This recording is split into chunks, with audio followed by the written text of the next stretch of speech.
মানুষ কি দেখে বিশ্বাস করবে যে বিএনপি আওয়ামী লীগের করে যাওয়া সংবিধান এবং আওয়ামী লীগের যে সমস্ত অপকালচার সেগুলোকে বাদ দিতে পারবে বা বাদ দেবে?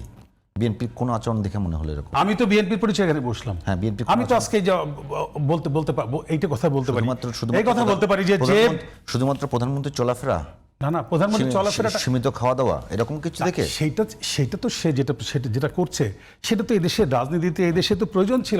ব্যক্তিগত জায়গা থেকে তো প্রয়োজন ছিল। জায়গায় কি নিয়ে এসেছেন আপনারা?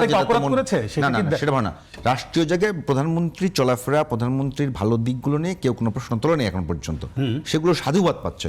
কিন্তু দল হিসেবে ক্ষমতায় গিয়ে বিএনপি এমন কি উদ্যোগ নিয়েছে যে উদ্যোগের ফলে আপনাদের মনে হচ্ছে যে আওয়ামী লীগ আমলে যেভাবে ফেসিবাদ প্রতিষ্ঠা হয়েছিল সেটা আগামীতে হবে না? এই যে আপনি যে কথা দুইটা প্রশ্ন করলেন, কিন্তু একটা হচ্ছে বিএনপি তার নির্বাচনী ম্যানিফেস্টো ছিল,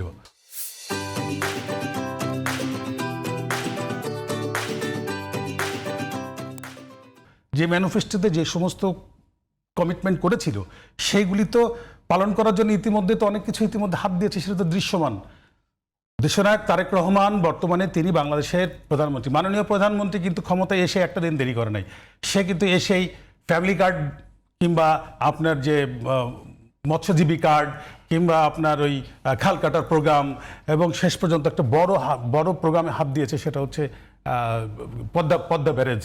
এই যে বিষয়গুলি, এগুলি তো এত ছোটোখাটো বিষয় না, তো এইগুলি তো তিনি মাথার থেকে শুধু আনেন নাই, তিনি জনগণের সামনে কমিটমেন্ট করেছেন, সেগুলি তিনি বাস্তবায়ন করার জন্য হাত দিয়েছেন এত অল্প সময়ের মধ্যে। অন্তপক্ষে বললাম তো যে মিনিমাম 60টা কাজে তিনি হাত দিয়েছেন। তাই আপনারা এইগুলি যদি খুঁজে না পান, তিনি দেখেন কয়েকদিন আগে সিলেটে গিয়ে বলেছে যে আমি 1 লক্ষ স্বাস্থ্যকর্মী মানুষের বাড়িতে আমি মনে হয় পাঠাবো। জনাব মাহবুবুল হাসান ভূঁইয়া পিঙ্কু, আমি আপনার কাছে উত্তর পাইনি। আমি যেটা পাচ্ছি মানে প্রধানমন্ত্রী উন্নয়নের জন্য যে সমস্ত কাজ করছে সেগুলো নিয়ে উনি সাধুবাদ পাচ্ছেন, কোনো সমস্যা নেই, সেগুলো আপনারা বলবেন, সেগুলো আমরা প্রচার করব। প্রশ্ন হলো কাঠামোগত পরিবর্তনের কোনো জায়গাতেই আপনারা এখন পর্যন্ত হাত দিতে পারেন না, আমি বলেছি, কিন্তু সেই জায়গাটা আপনার কিছু বলতে পারছেন না। এই জন্য কেন বলতে পারছি না? কাঠামোগত জায়গা যেখানে হাত দিবে সেটার জন্য একটু সময়টাতে দিবেন তো। তিনি তো বলছেন একটা কথা, কিন্তু এখানে কিন্তু সব প্রশ্নের উত্তর কিন্তু এক জায়গায় চলে আসে। মাননীয় প্রধানমন্ত্রী বারবার বলছেন যে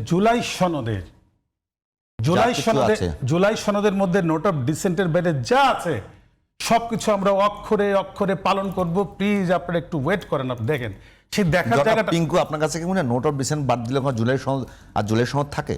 আপনি 75-80টা শর্তের মধ্যে আপনি 40টার মধ্যে না হয় নোট অফ ডিসেন্ট আছে, বাকিগুলি তো আছে। বাকি 30টা বাকি তো আছে, তো 30টা আসলে বাস্তবায়ন করলে কোনো সমস্যা নেই খুব একটা।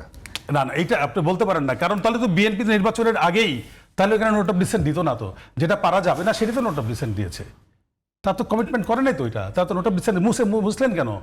আপনারা এটাকে ডিলিট করেছেন কেন? বিএনপি তো বলছে যে এটা আমরা পারবো না, কিংবা পারতে হলে আমাদের আলোচনা করতে হবে।